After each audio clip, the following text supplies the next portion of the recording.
Quand une personne prend ses distances, souvent on a l'impression que c'est notre faute. Mais pourquoi toi, tu serais la personne intense juste parce que tu es intéressé? Moi, je sais que quand je couche avec quelqu'un, je m'attache, même si la personne ne m'intéresse pas. Mais ce qui est important, là, c'est que tu évites l'erreur qu'on fait trop souvent à ce stade-là.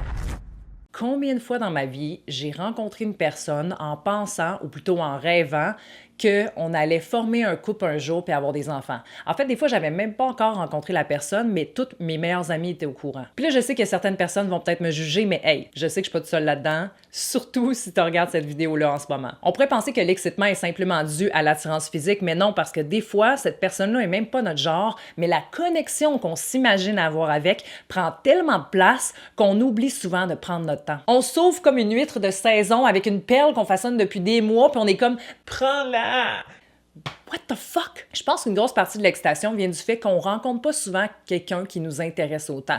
Fait qu'on se met à voir des choses, puis on pense que c'est la seule personne qui peut nous apporter ça, ou du moins, on n'a pas envie de passer des mois à continuer à chercher ça. Il y a aussi le fait qu'on peut traîner des blessures du passé qui nous font être attirés envers des personnes qui sont pas nécessairement faites pour nous, puis même si on le sait, ça peut créer une genre d'attirance, résistance de ce qui est bon versus ce qu'on devrait faire, très anxiogène qui est dur à gérer. Sans compter tous les films de Disney qui nous ont complètement brainwashés à penser qu'il y avait juste un prince puis que c'était acceptable de perdre sa voix pour avoir la moindre chance d'être à ses côtés. Puis là, je suis pas en train de dire que tu dois pas être excité de dater, OK? Mais plus que tu dois absolument savoir te doser. Parce que si tu investis trop rapidement, tu risques d'être énormément blessé si l'autre commence à prendre ses distances. Puis tu sais, c'est normal de vivre des émotions fortes dans ces moments-là, OK? N'importe qui aurait une émotion en se faisant rejeter, à moins d'être un sociopathe ou d'être vraiment avoir aucune attente par rapport à, même des attentes négatives par rapport à ce que ça devrait donner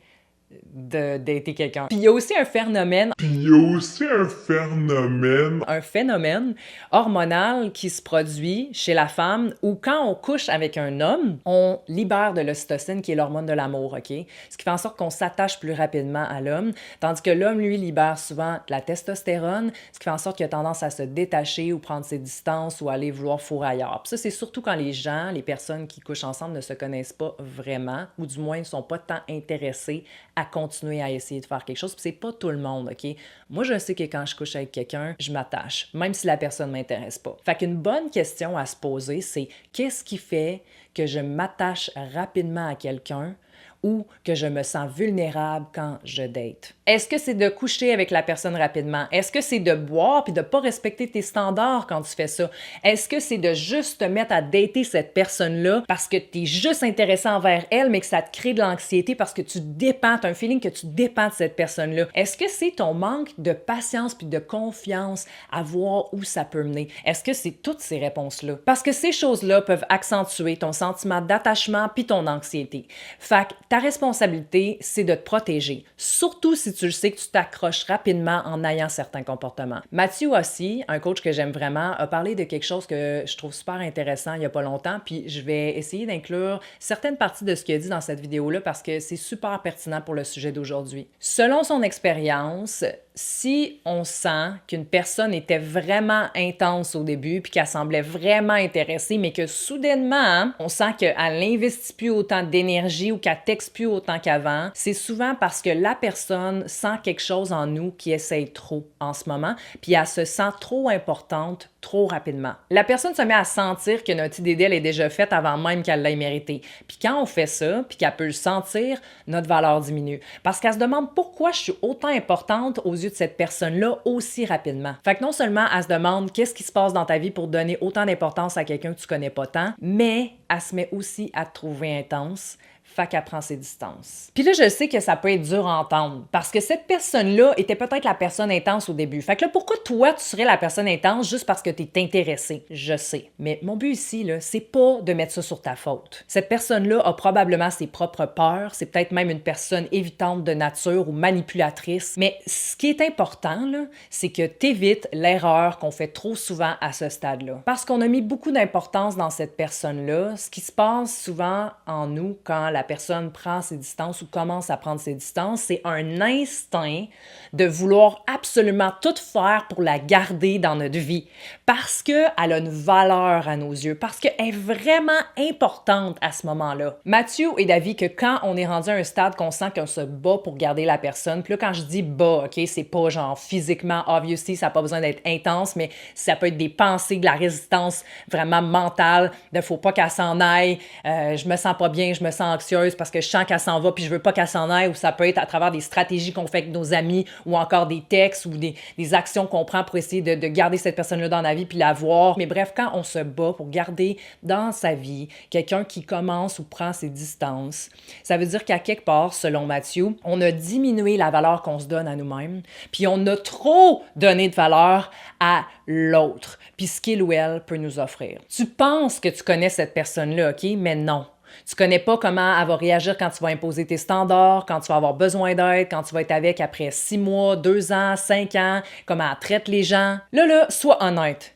Qu'est-ce qui t'attire envers cette personne-là? Puis tu peux l'écrire, puis vraiment réfléchir à ça, là. Souvent, on arrive avec des choses comme la connexion qu'on a, l'attirance physique, la confiance que cette personne-là a, le fait qu'elle est gentille, qu'elle traite bien sa famille. Mais ces choses-là, là, c'est rarement des choses qui font de cette personne-là une ou un bon partenaire pour toi. Les qualités qu'on devrait vouloir retrouver chez un ou une partenaire, qui devraient être prioritaires, ça devrait être des choses comme la compassion, la capacité, puis l'ouverture à avoir des conversations inconfortables, la présence, la constance, la fiabilité, le respect, le fait que cette personne-là se soucie de toi puis de comment tu te sens pour vrai, là. Puis si toi, là, t'es cette personne-là qui est prête à offrir ces choses-là dans ta relation, que t'es une personne à l'écoute, présente, respectueuse, de confiance, généreuse, qui sait qu'il n'y a rien de parfait, là, mais qui est prête à bâtir quelque chose avec quelqu'un,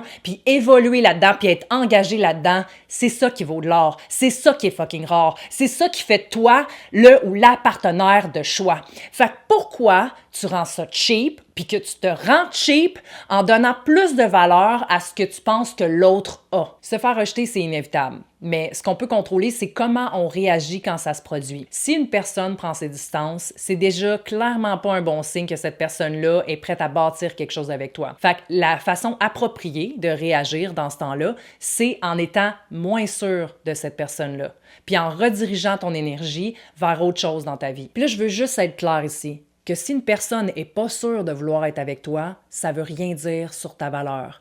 Mais ça devrait être un indicateur du manque de valeur que tu lui donnes à ce moment-là. Les seules personnes qui méritent de rester dans ta vie, c'est celles qui valorisent ce que tu as à offrir. Puis cette personne-là te valorisera pas si tu te valorises pas toi-même en ce moment. Si tu te bats pour garder cette personne-là dans ta vie, elle va commencer à voir que tu es prêt ou prête à rester, même quand elle fait pas d'effort. Veux-tu vraiment d'une personne qui te fait pas sentir en sécurité, qui te fait vivre des mini-crises cardiaques constamment, qui fout le camp après avoir couché avec toi, qui te love bomb pendant une semaine pour après ça disparaître? Veux-tu vraiment d'une personne qui te fait sentir comment tu te sens? Quelque chose que j'ai vécu puis que j'entends souvent, c'est de réduire comment on se sent en excusant le comportement de cette personne-là. Fait que fais attention aux excuses que tu donnes à cette personne-là d'être trop occupée pour te texter puis d'avoir perdu son cellulaire dans la laveuse de sa mère, OK? Si tu sens qu'une personne agit différemment, qu'elle prend ses distances, je veux que tu fasses confiance à ça. I mean, t'as vécu plein d'autres expériences dans le passé qui ont aiguisé ton intuition. Fait que t'es pas folle, OK? Puis deuxièmement, cette personne-là a besoin de savoir qu'il y a des conséquences à son comportement. Qu'à la minute où elle prend ses distances puis qu'elle texte un « hello » après 2 jours sans nouvelles, tu trouves pas ça attirant. Puis que tu vas pas continuer de lui donner ton attention sans un vrai effort constant. Soit tu y réponds pas, puis tu continues à vivre ta vie à ce moment-là, soit tu investis autant que l'autre en répondant à un « hello » aussi, ou tu lui partages tes observations en lui disant que c'est correct si vous n'êtes pas sur la même longueur d'onde, mais que toi, tu t'attends à plus, puis que si c'est pas ça, tu resteras pas. Puis là, je parle pas de jouer une game, je parle d'être vrai envers toi-même. Puis je pense qu'il y a toujours une façon saine de partager comment on se sent, même dans les débuts, même quand on connaît pas tant l'autre. En fait, c'est une belle occasion de voir comment cette personne-là réagit quand je partage un besoin, une peur, un standard. Puis je sais qu'on peut avoir peur de perdre la personne ou de se faire rejeter en imposant un standard, mais rien dire, c'est comme te rejeter toi-même. Personnellement, je déteste les zones grises. Ne pas savoir si une personne est intéressée ou sentir qu'elle prend ses distances sans rien dire me crée énormément d'anxiété. Fait qu'outre réguler mon système en méditant, partager comment je me sens à cette personne-là ou valider ce qui se passe me permet de réduire et même de me libérer de mon anxiété beaucoup plus rapidement. Parce que ce qui crée l'anxiété, c'est souvent le non-dit, le sentiment de rejet. Mais une fois que c'est clair, là, mettons que cette personne-là n'est pas intéressée puis que c'est clair, là, ben, ça me permet d'avancer. Ça me permet de plus penser à cette personne-là parce que c'est plus une option. Puis je le sais qu'à la base, si elle prend ses distances, ça devrait même plus être une option. Mais pour moi, écrire à la personne pour clarifier la situation puis être sûr, regarde, c'est-tu vraiment ça qui est en train de se passer, d'autre là? Parce que si c'est ça, pourquoi je suis là encore à perdre mon fucking temps à être anxieuse pour une personne qui restera pas? Fait que quand c'est clair, c'est comme next. Puis si la personne est déjà partie puis ça fait quelques jours que tu n'as pas de nouvelles, tu peux quand même lui écrire pour essayer de faire ressusciter ça, OK? Mais sans oublier ce que je viens de dire jusqu'à présent. Tu pourrais y écrire quelque chose du genre « Hey, j'espère que tu as passé une belle journée, j'ai vu ça avec une photo, ça m'a fait penser à toi. Haha. » Tu as le droit de vouloir cette personne-là, OK? Mais rappelle-toi qu'il n'y a rien de plus important que ce qui est bon pour toi. Qu'est-ce qui te permettrait en ce moment de rediriger ton énergie vers ce qui est bon pour toi? Est-ce que c'est de prendre soin de toi en général? Est-ce que c'est de dater d'autres personnes? Est-ce que c'est de focusser sur ton travail, sur tes proches? Est-ce que c'est de méditer pour accepter ce qui est en train de se passer? Puis revenir à l'amour qui t'habite pour te donner l'amour que tu as besoin pour avancer. Puis la dernière chose que je viens de nommer est importante, OK? Parce que quand une personne prend ses distances, souvent on a l'impression que c'est notre faute. On se blâme. On cherche une réponse qui nous blâme nous-mêmes de ce qui est en train de se passer comme si l'autre avait aucune responsabilité là-dedans. Mais t'es pas folle ou brisée, OK?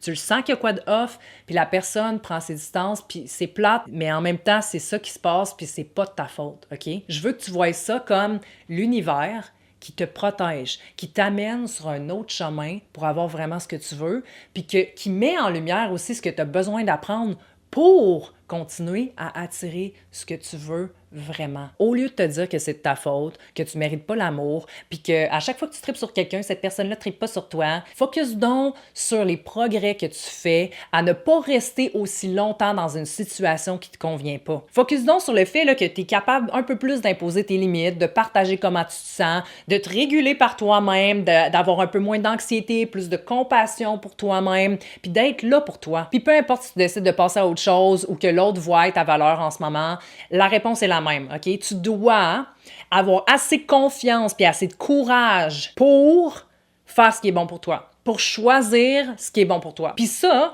va soit faire voir à la personne ta vraie valeur parce que t'es pas prête à faire de compromis sur ce qui est bon pour toi, ou ça va te permettre de passer à autre chose. C'était Émilie Brousseau, j'espère que vous avez aimé. Si c'est le cas, n'oubliez pas de me le faire savoir en likant, partageant, commentant et vous abonnant. Surtout si vous voulez voir la vidéo qui est comment se détacher concrètement de quelqu'un que je vais filmer aujourd'hui aussi. Et je ne sais pas si je vais la mettre avant ou après celle-ci, donc elle va être soit en description ou sur ma chaîne, donc raison de plus d'être abonné et de cliquer sur la cloche parce qu'apparemment être abonné, c'est pas assez. Il faut cliquer sur la cloche pour voir les notifications et être inscrit aux notifs aussi sur YouTube dans vos paramètres. C'est fucking compliqué, je m'excuse au nom de YouTube, OK? Oublie jamais ta valeur, ton importance, puis tu dois être la première qui la voit pour que les autres la voient. C'est vraiment ça, c'est vraiment fucking ça. Je sais que c'est poche comme réponse, puis j'aimerais ça finir la vidéo sur un passage plus positif, alors je vais vous chanter une chanson. Non. Sur ce, namaste guys, je vous aime, merci d'être là.